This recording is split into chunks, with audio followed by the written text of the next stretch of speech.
Chapter 5: Staffing. Definition and nature of staffing.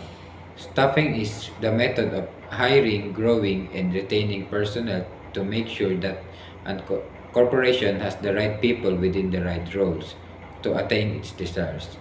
It includes identifying the business enterprise's human useful resource desires, recruiting and deciding on candidates, and managing employee performance. The nature of staffing is dynamic, as it requires ongoing adjustments to fulfill the converting demands of the business environment. Recruitment.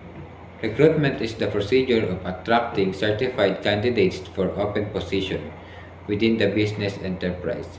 It can be accomplished through internal sources or external assets.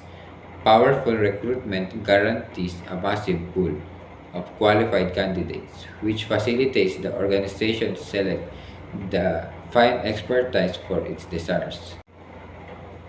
Selection. Selection includes choosing the most suitable candidates from the pool of candidates. This process usually consists of reviewing resumes, accomplishing interviews, and performing exams to determine a candidate's qualifications and in shape with the agency's way of life and values. Education and improvement.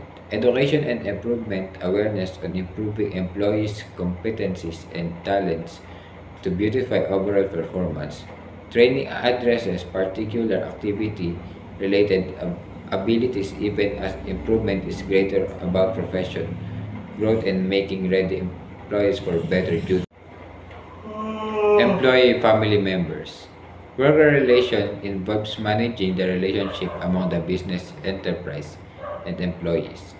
It includes preserving a tremendous work surroundings resolving conflicts, addressing grievances, and making sure compliance with external legal guidelines. Powerful worker family members are crucial for lowering turnover and increasing activity pleasure.